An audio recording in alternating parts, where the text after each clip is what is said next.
Hello, Renegade marketers. If this is your first time listening, welcome. If you're a regular listener, welcome back. Welcome to CMO Huddles Quick Takes, our Tuesday Spotlight series where we share insights you can use right away. In this episode, we're joined by Forrester analyst Craig Moore to share insights into what CMOs get wrong when it comes to budgeting, what to do about it, and how to prepare budgets for 2026. All right, let's get into it.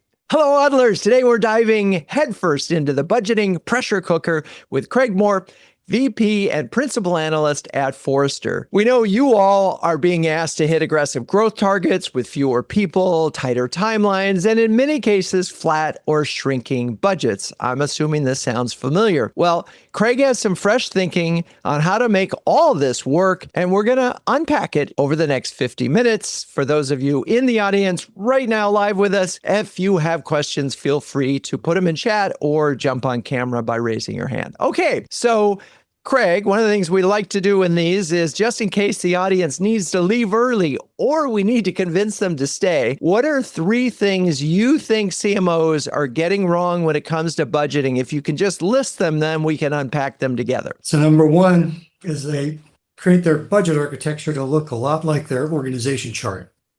So it's a budget that gets allocated to maybe the marketing leadership team members, and they're each specialist in a discipline of marketing of some sort, and then the budget goes to them, and then they build their own plans, and that begins the big marketing silos.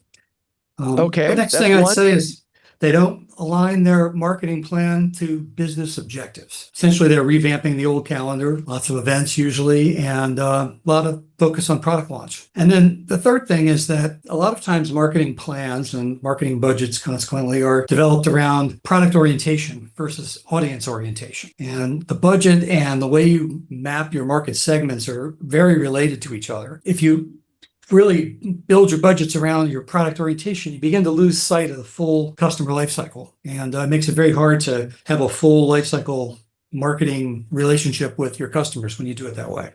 I love it. All right. Well, those are really meaty. Let's go through them one at a time. The budget should not equal the org chart. Let's go into that deeply and why that, first, what that looks like, and then why it's so problematic.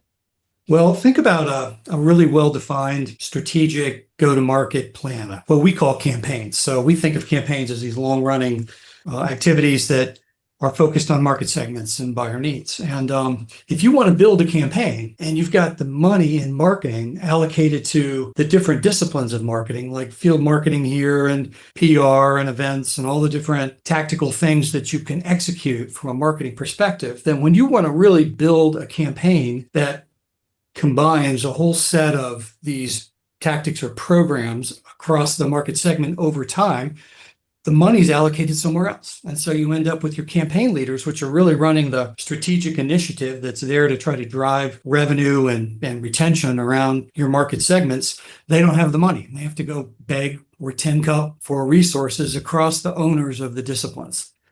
But the problem is that most marketing leaders, they hire these experts in different disciplines of marketing, and they feel obligated to give them some power and control in the organization. They give them budget. And they do what they're experts at, which is to go off and build essentially their own marketing plans that are really around the disciplines of which they're expert. And so that creates this kind of tough situation where it's almost impossible to measure the ROI of marketing, and it immediately puts marketing on its back foot, when it comes to having a strategic conversation with your counterparts in sales, product, CEO, finance.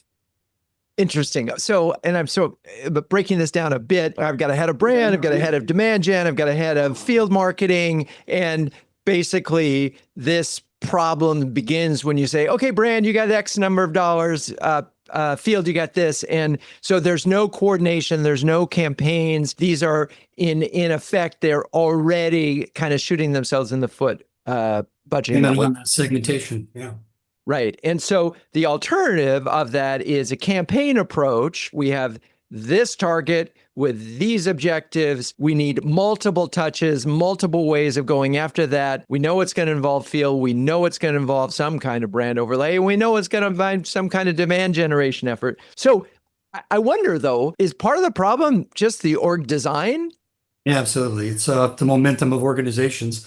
I'll say that, I've been preaching this architecture for budgets for a really long time. And, I'd say half of my clients kind of reject it out of hand because it just would be too hard to get it done in their organizations. It's not the way people feel empowered as marketing leaders, and it makes it difficult. And sometimes finance doesn't really know how to implement it that way either, because what you're essentially doing is funding an initiative instead of funding a discipline, and makes it's upside down a little bit for the way marketing and finance interact with each other. So we've had many clients that have adopted it. It's usually a transition.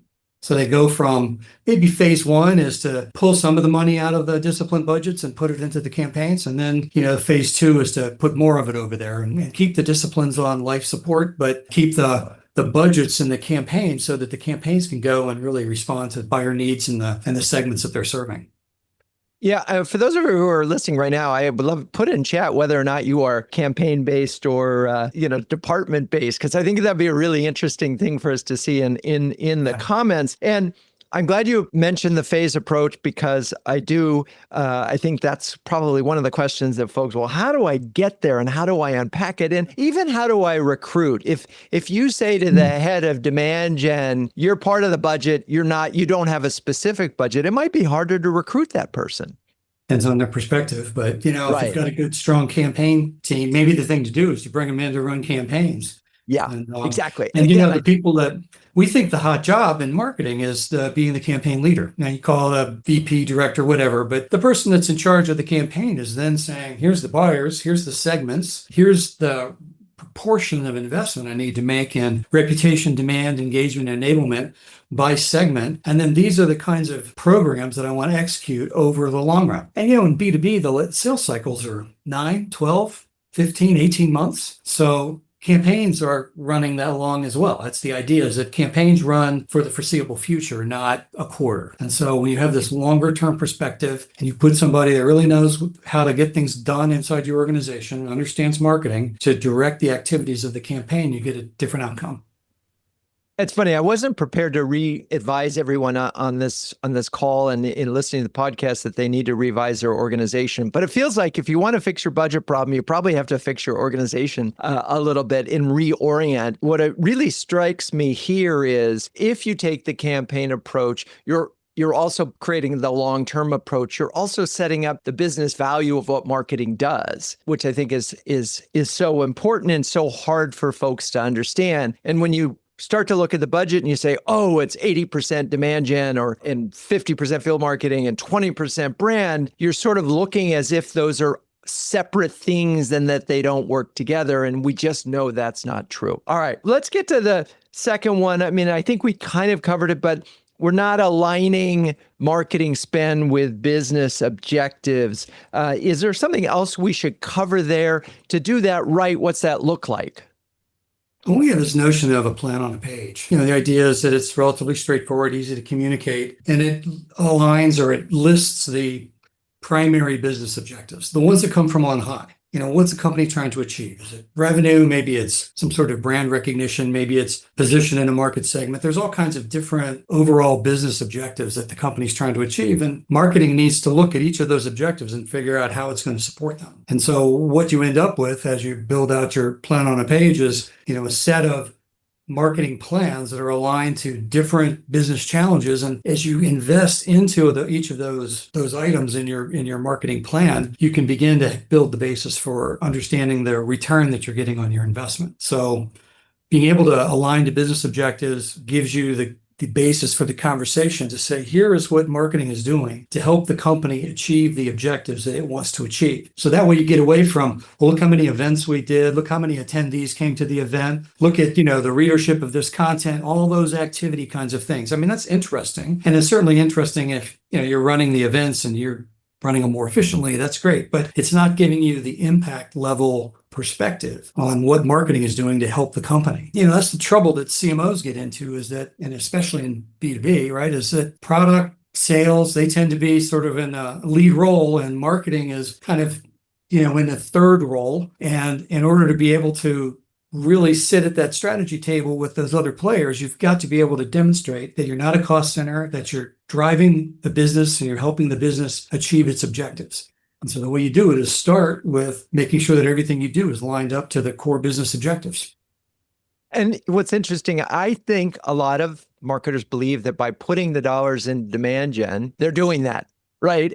And it's sort of ironic that yes, you do want to create demand. Yes, we understand that. But in order to do that, we live in a multi-touch environment, and that's what a campaign is. And if you reorient it that way, you've just elevated the business. You've elevated the role of marketing. But if you look at the revenue picture for companies, like look, and I mean, it's a startup and they're just getting their first few products out, then it's all demand, it's all net new buyers. But if it's a company that's been around for a while, chances are your revenue is made up of 60, 70, 80, 90% revenue from existing customers. So it's retention, it's upsell, it's cross-sell. And the net new component is, what the demand budget is good for. And if you orient yourself towards saying that marketing equals demand, then you're kind of you're missing the visibility into what your customer base looks like. Now, for some companies, it makes sense to have a really heavy demand-oriented budget. And I'll agree that it costs more to bring in a net new customer than it does to keep one. So, for every maybe $5 you spend on demand to bring in one customer, you spend $1 to keep one customer. So that's probably a true rate. I mean, that's not a benchmark number that's being quoted by Forrester right now, but the point is that it's more expensive to go get the net new customers, and your marketing plans really ought to consider that. So when you build a campaign, you ought to be looking at the market segments and breaking them down. How much of these are existing customers? How much are net new? And then you invest in different proportions of reputation, demand, and engagement for each of those new versus existing customer segments. Okay, so the third one was plans, and sort of, you talked about product. Typically, it's based on a product. We're going to spend X amount of dollars to support this product, a new product, as opposed to audience and life cycle. Talk a little bit more in detail on that one. Well, a lot of the work that I've done in the years with Serious Decisions, and, as Forrester's client base is a little more diverse than the technology clients that we saw at Serious, but we still have this orientation in B2B where the product is the thing that we want to go take to market. And in many cases, you've got audiences with varied needs. The different audiences might have different needs. They might articulate their needs a little differently, but they still need the same products. If I'm out talking about the feeds and speeds and capabilities and functionality of products, I'm sort of ignoring the fact that these customers have specific needs. They want those needs presented to them in their language. So being able to pivot from a product orientation to an audience orientation gives you a whole new perspective on how to work with your markets. The segmentation that we advocate is really just go look at the different market segments that you're trying to identify, figure out what portfolio of your products map to each of those different segments, and then focus on the buyer needs. And I'll add one other point is, and I've seen this happen many times, is where marketers get really focused on almost imagining that they're steering the sale of the product by sort of these incremental steps in messaging that they're doing. And so it's like remote control is selling the product. And in many cases, when you've got a direct sales force, marketing's job is to get the direct sales force to talk to the customer about their high-level needs, and then over time begin to break down, which of the products are the most appropriate for that particular customer. Especially when you get into bigger, enterprise level sales, the opportunities are much more complex, and they buy a portfolio of products, not an individual one. Okay. So in summary, on this first part of this thing, I think we're talking about a radical transformation of how they look at their organization. In the sense that right now their org chart looks at it at a functional level as opposed to either a target level, right? Because if we did it we said, okay, you're small business or you are this type of customer, and we oriented it that way, or we did it by campaign designed that way, you would have full alignment of spending and people. But right now, what you're saying, the biggest issue, it feels like, is there's not an alignment between how money is spent and how the org is designed. Yeah. So that's a really interesting and provocative thing for all the CMOs to be thinking about is, are you budgeting by org chart? Number two, are you budgeting by business objective? And number three, are you kind of budgeting by audience? Yeah. Product versus audience. Right. Yeah. What's tricky there, and I want to just sort of wrap up on that one, is you've got a head of product marketing, they're excited about a new product. They want to know, hey, well, how much are you spending on my product? So there's pressure. Want a product campaign. Yeah. Right. And so The challenge then becomes, how does a product campaign become a campaign, right? Because this is the product that we're going to do to help get us more traction in a particular audience, right? That's how we're going to make this pivot. Well, think about a handful of campaigns, and maybe each of them have a slightly different portfolio of products that they represent. If you're the product owner in one of the P&Ls, you now, instead of looking for your product campaign, you're looking at the segment, the audience-oriented campaigns, and seeing where your products are featured. And in one, maybe a product launch is a really big deal because it's an important capability for that particular segment. In another, it might be a relatively minor milestone. Right. And you really need to be able to distinguish between those two. This is a nice thing to talk about with existing clients because there's an upsell opportunity, or this is really going to open up the door to get us net new customers. We've sort of outlined some really big picture things. When you look at 2026, and you've been doing this a while, are we doing anything different than we would have done in 2025? Well, yeah, I think one thing is that, and this is what a lot of our budget planning research this year was about, is just looking at the volatility of the world and trying to think about how that can impact you as marketing leaders. In fact, I just made some notes on this, so let me make sure I get this right.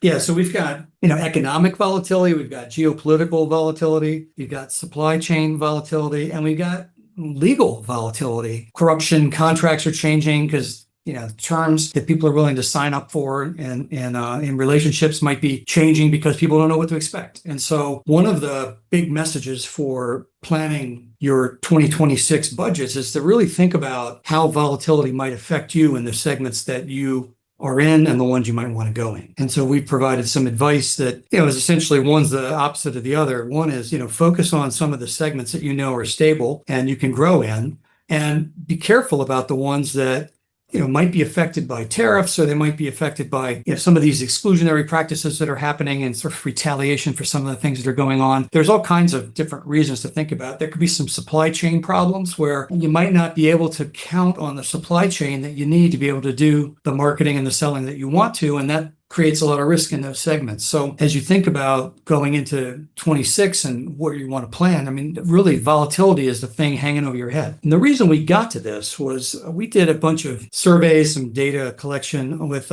CMOs and decision makers towards the end of last year and the beginning of this year. And we asked them about their optimism about their budgets. And we got back these hugely optimistic, results. It's, oh yeah, my budget's going to increase by so much and, blah, blah, blah. And it's like, I actually think that, or we collectively as analysts thought that, this is a little more optimistic than what we're actually seeing, especially in the first few months of this year. As we looked at some of the things that were happening, and the tariffs that are sort of on and off and on and off, and everybody's bouncing back and forth between, is this going to affect my markets or not? And we felt like that optimism is, while we appreciate it and we kind of see marketers as generally optimistic people, they need to be a little careful about where they spend their money. You don't want to stick your neck out too far. And so that's why that one legal one kind of came to mind, is the terms of, 2-year contracts might be harder to sign up for if you don't really know what's going to happen in 12 months. So those kinds of things really create a different planning environment. Yeah, no, it's fascinating. It's so interesting because, and we'll talk about AI later, but I know that a lot of CMOs, when they look at their MarTech and even investments there, they're looking at 1-year contracts, period, because they just know that there's so much disruption. And clearly that's happening on a broader scale. Yeah, this may be the era where if you can offer shorter term contracts, you are more likely to close. But I love this notion of stable and unstable, because it wouldn't be hard to look at, we do business in blue states that are applying government spending. Well, that could be a problem right now. So you see it in the newspaper, and you can get ahead of that. And again, it's putting your business hat on, not your marketing hat, and just thinking about, and you're right, economic, supply chain, legal is all of those things are creating volatility. And unless you are in the literally in the AI space, you're feeling that. So does that also mean that the CMOs need to be thinking about, so notoriously, if you happen to have a line item called brand, that would be cut in the fourth quarter. That would be the easiest to cut. And so I'm just wondering, from a flexibility standpoint, given that do CMOs need to be thinking about their budgets as sort of, if everything goes well, we're here. And if it's not going as well because of the volatility, we're here, and build flexibility into their budgets? I don't think of brand as something you can turn on or off. And I think of the different, reputation being where brand sits, demand and customer engagement. Brand is one that really kind of moves the slowest and takes the longest to redirect that ship. So I don't think that's really an easy turn on, turn off kind of thing. Thought leadership initiatives and things like that. But I think what we do in our planning, this plan on a page I mentioned, one of the outputs of one of the phases of the plan on a page process is to build a will do, will not do list. And I mean, I used to call it an is not list when I was product manager. And we would, have a kind of prioritized view of it, and we would draw a cut line.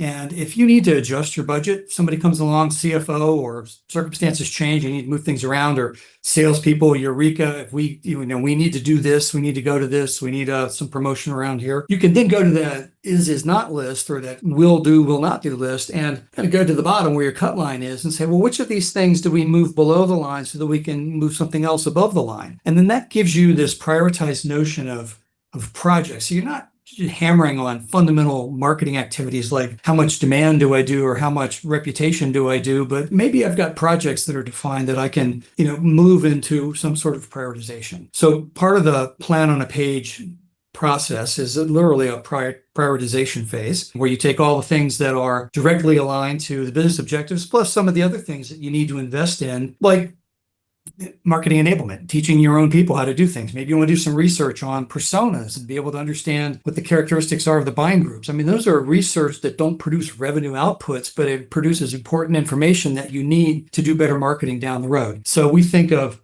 looking at your stakeholders, usually executive team, sales, product, and then marketing itself, and then look at the time to impact or time to value for the different kinds of things you do. And as you get into these discussions about what do I need to move off the will do list onto the will not do list, you can assess them in terms of time to impact and who's serving and the overall cost of the project that you might want to lift off. But it doesn't really do that much good to just thin out the butter on the bread. We've heard that metaphor many times. And, while sometimes you can cut back on things, a few points or whatever, but, you don't necessarily want to use that as a strategy for managing your budgets.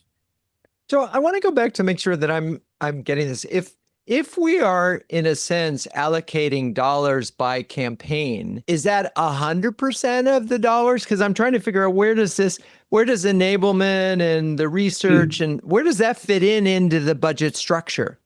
So we think of campaigns, we think of our budget architecture. So we have this model called the strategic allocation model. And, we move personnel, headcount off to the side because we don't view that as a highly volatile number. It's something that can change over time, but it's like a fixed asset almost. You look at the program side of things, and within programs, we generally look for a 70-30 split between what's in campaign and what's out of campaign. And there are things that are out of campaign that might be shared services. It could be that your PR and your AR functions and things like that are funded out of there, and their program spend comes from that. You certainly would put your discretionary spend in there. Companies sometimes, like they have a big major event. The major event might be important to all of the campaigns they're running. So sometimes they'll call out yet another campaign, but sometimes they'll just stick it over and out of campaign and not try to chase the ROI on a big event like that. It's practically pretty hard to do. So the idea is to try to make life a little easier for you as CMOs and to give you the ability to detect and measure and document the ROI and the initiatives that you are running so that you can go have that conversation with your peers and executives about how marketing is contributing to the business. I mean, that's still the recurring theme in what we do here is to try to give you the opportunity to be more strategic as, the players and the leadership team for the organization and not get pushed into being perceived as a cost center. So the idea is to make sure that you can be a strategic player in the organization.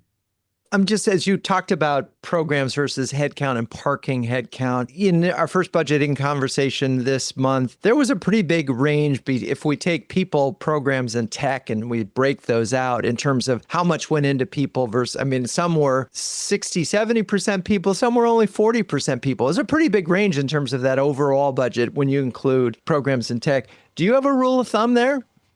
The numbers have changed over time, and the way we collect the data has changed over time. So in 2012, I wrote the first true cost of marketing report for Serious Decisions. And I wrote it every 2 years through 2020. And then we had a little gap in time, and then we started collecting data in a different way, and we started getting slightly different results. But for a long period of time, we looked at the balance of programs and personnel, and then we had what we called outsourced services and tools and systems. And we were looking at, maybe 40-40, and then 20 for the other categories. It could be 45-45-10, kind of depending on the size of the company. We'd see that technology, you get a little bit more value out of technology as companies get larger and so forth. But 45%, I mean, these are rough numbers, right? As you look in the different size organizations and so forth, then you're going to see some variations. One of the things that's changed lately, and I can't prove it, but I think this is happening, is that, and it's not that I can't prove it, I just haven't proven it yet, is that I think sometimes we look at technology today, and there's a lot of pay-as-you-use technology that's out there. And look at intent, right? You can invest more and more and more in intent, marketing, like 6 cents and things like that. And the more you spend, you could account for that as a tech spend, but in effect, it's really a program spend. And so what we're asking people to think about is, what's the baseline technology cost for having the capability or the ability to run an application like that? And then what are you spending on programs? So some of the data that we collect tends to show pretty high tech spend, but that's probably because the people that are responding are including what we would assess as program spend in their tech spend. So I'm giving you a little bit of why the data is a bit confusing these days. No, I get it. So what you're really talking about is, so I use 6 cents, and then I'm spending a lot on programmatic advertising against that intent. Suddenly that is a tech cost when it's really a program. It's just to clarify. Yeah. Right. Yeah. Where you put the buckets. Right. So it's a hard rule of thumb, but I would think, and this may be a way of getting, I think there's a lot of pressure right now on CMOs to get that people cost down under the guise that, we should be able to do more because of AI. And I'm just wondering if that's starting to show up in your data and you're seeing that happening. Well, AI is a big change agent in marketing, and certainly it's going to affect a lot of things. My goal, my perspective is that we want to help people use AI more effectively. It's going to cost some, not necessarily jobs, although we know people are, getting replaced in different roles. But I think that more than anything, AI is going to start doing things that are repetitive and, very data intensive, but it's going to give the people that are doing those things today the opportunity to do something else and be more strategic in their roles. So I'm a big believer in trying to shift some of the responsibilities of marketing to help marketers become more strategic. But that means that marketing has to invest in helping people understand how to use these tools in an effective way. And it's not that easy, right? Today you look at, what AI is. I might listen to one of your podcasts from a couple weeks or maybe a month or so ago, and you're talking about agentic, and nobody really knows what the definition of agentic AI is. And, it's because it's kind of made up and defined by people that are selling products, and as well as people that are using it, and they don't all have the same set of definitions. So if you're trying to figure out where AI fits in your organization, I think it's a real confusing mess today, and as to where it might fit in and how it can be used and how it can be applied to optimize your organization. So I've been doing some work on thinking about how a CMO can address because they're getting a lot of pressure to use AI. People, what you just said is, hey, AI ought to reduce costs, so go use AI. And so what I'm beginning to come around to is that we ought to be evaluating the big processes that cut across marketing and breaking them down into the parts of which they are comprised, and then look at AI and don't assume AI is just generative AI, because it's not, right? There, you've got predictive, prescriptive, you've got all kinds of tools that are AI enabled today and you've probably already got them in your tech stack. So it doesn't mean you have to run out and buy brand new, generative AI tools to use AI today, but you can look at the steps in all the different processes and then think about some criteria for which version or type of AI is the most appropriate for the problems you're trying to solve. And so it's just, I think one of the classic thoughts are that if you've got a really big problem in front of you, you need to break it down into smaller problems so that you begin to solve it. And I think the same thing's true with where do I use AI? I mean, certainly you can find a few use cases and there's vendors out there that'll say, look how you can, write this content, or look how you can do this other thing. But I think from a CMO's point of view, you need to kind of back out and look at, well, what is my organization doing from a kind of product management or product marketing processes do I have? What kind of campaign planning and implementation processes do I have? What sort of marketing planning and budgeting processes do I have? And there's others. How do I break those down to figure out where different forms of AI can work? And you might find that prescriptive AI, maybe with a little agentic capability, so that it sees what ought to change and then it can actually implement the changes. I mean, those kinds of things can work today. You just have to understand the scope of where it can fit in. So, I mean, to sort of answer your question, I think AI is going to really transform organizations. I don't know if I really believe it's going to reduce cost, because I mean, I've been working out of college for a really long time, and every time a new innovation comes along, it's not like my life got easier. It's more stuff gets done. Right. But I'm still working as hard as I ever did. So, I think that we still have jobs as marketers. I think that we just have to figure out how to use this new family of tools to make our organizations more effective. That's a wrap on this Huddles Quick Take. Catch the rest of this bonus huddle with Forrester's Craig Moore on the CMO Huddles Hub on YouTube. I'm Drew Neiser, and we'll be back soon with another Huddles Quick Take. Until then, keep on sharing, caring, and daring each other to flocking awesomeness. Renegade Marketers Unite is written and directed by Drew Neiser. Hey, that's me. This show is produced by Melissa Caffrey, Laura Parkin, and Ishar Cuevas. The music is by the amazing Burns Twins, and the intro voiceover is Linda Cornelius. To find the transcripts of all episodes, suggest future guests, and learn more about CMO Huddles or my CMO coaching service, please visit renegademarketing.com. I'm your host, Drew Neiser. Until next time, keep those renegade marketing caps on and strong.